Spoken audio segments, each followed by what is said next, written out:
হুম, দারুণ খেতে হয়েছে। এত মুচমুচে আর এত ক্রিস্পি হয়েছে যেটা ধারণার বাইরে। আটা দিয়ে যে এত সুন্দর বিস্কুটের একটা রেসিপি করা যায় সেটা সত্যিই ভাবনা চিন্তার বাইরে। বাচ্চা থেকে বড় সবাই কিন্তু খুব পছন্দ করবে আর এটা অনেকদিন স্টোর করেও রাখা যাবে। তো hello friend, welcome back to my new video. তোমাদের ফুড বাঙালিতে ওয়েলকাম। আজকে দেখাবো তোমাদের আটা দিয়ে বিস্কুটের রেসিপি। খুব সিম্পলভাবেই দেখাবো। তো ফার্স্ট থেকে লাস্ট পর্যন্ত ভিডিওটা দেখার অনুরোধ রইল। দেখো, ফার্স্ট আমি একটা বোল নিয়েছি, সেখানে কিন্তু আমি চিনিটা ভিজিয়ে রাখলাম।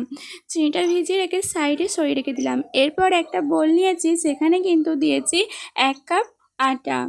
আর ওই বাটি মাপেই দিয়েছি আধ বাটি সুজি। সুজিটা দিলে আরও মুচমুচে হবে আর দেখতে সুন্দর লাগার জন্য, খেতে সুন্দর লাগার জন্য আমি এখানে দিয়েছি সাদা তিল, আর একটা দিয়েছি কালো জিরে, আর দিয়েছি একটুখানি লবণ। বেকিং পাউডার দিয়েছি, এটা যাতে আরও বেশি ফুলবে তার জন্য দিয়েছি, আর দিয়েছি 2 চামচ ঘি। তোমরা যদি চাও যে ঘি অ্যাড করবে না, সেটাও কিন্তু করতে পারো, তার বদলে রিফাইন্ড অয়েলও দিতে পারো। এরপর ভালোভাবে কিন্তু মিক্স করে নেব।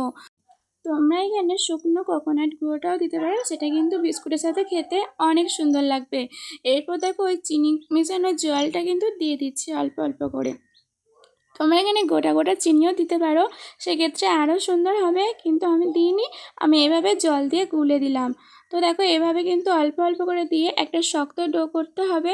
আর এই ডোটা কিন্তু 10 থেকে 15 মিনিট রেস্টে রাখতে হবে, কারণ সুজিটা যাতে সেট হয় তার জন্য। আর এটা পাতলা করলে চলবে না, একটু মোটা টাইপেরই রাখতে হবে, নাহলে কিন্তু চলবে না। দেখো, আমার মাখা কিন্তু কমপ্লিট হয়ে গেছে। হাতে একটু রিফাইন অয়েল দিয়ে ভালো করে কিন্তু মাখিয়ে নিয়েছি। আরেকটা কিন্তু ভালোভাবে মেখে নিচ্ছি। এই ডোটা যত ভালো মাখবে ততই কিন্তু ক্রিস্পিও হবে আর খেতেও কিন্তু দুর্দান্ত হবে। তো দেখো, আমি 15 মিনিট রেস্টে রেখে দিলাম। তোমাদেরকে দেখো, খুব সুন্দর একটা দৃশ্য দেখাচ্ছি। ছোটো ছোটো ফুলগুলো সত্যি লাগে দারুণ কিউট।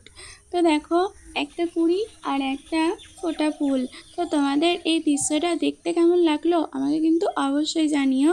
ভিডিওর মাঝখানেই দিলাম। 15 মিনিট ফিরে চলে এসেছি। এরপর দেখো ডোটা কীরকম শক্ত হয়েছে। বেশি শক্তও নয়, বেশি নরমও নয়, মিডিয়াম হয়েছে। এরপর কিছুক্ষণ কিন্তু আরও আমি ভালোভাবে মেখে নিলাম। যত ভালো মাখতে হবে ততই কিন্তু ভালো ক্রিস্পি হবে। তো দেখো, এভাবে কিন্তু রোল টাইপের করে নিয়েছি, তোমরা তোমাদের মতন শেপে করে নেবে। আর আমি একটু বেঁকিয়ে বেঁকিয়ে কাটবো, তার জন্য ফার্স্টে কিন্তু কেটে নিলাম। এরপর একই শেপে পাতলা পাতলা করে কিন্তু সবকটা কেটে নেব। তোমরা যদি ভাবো অন্য শেপে কাটবে, সেটাও কিন্তু করতে পারো। একই শেপে যে করতে হবে তার কোনো মানে নেই।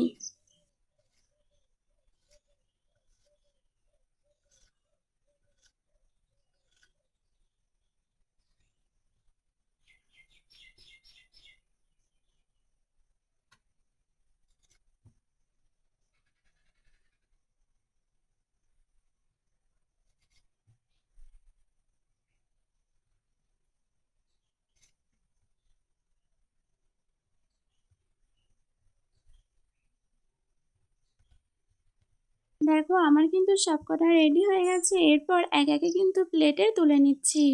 একের ওপর এক চাপাবে না, তাহলে কিন্তু লেগে যাবে। এরপর সাইডে কিন্তু হালকা উষ্ণ গরম কিন্তু তেল বসিয়ে দিয়েছিলাম।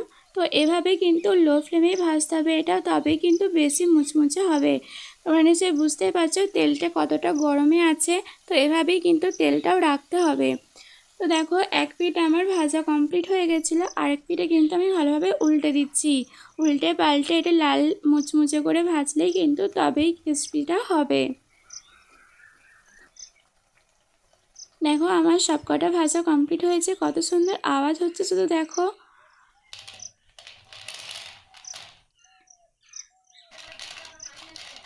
কি বন্ধুরা, একটা হলো খেতে মন যাচ্ছে তো? তাহলে চটজল দিয়ে বাড়িতে বানিয়ে ফেলো। খুব উপকরণ কম দিয়ে কিন্তু এটা তৈরি করা হয়েছে। একদিন তৈরি করলে কিন্তু অনেক দিন স্টোর করে রাখতে পারবে। সন্ধ্যের টাইমে বা সকাল টাইমে এগুলো কিন্তু একটা করে খেতে কিন্তু বেশ ভালো লাগবে।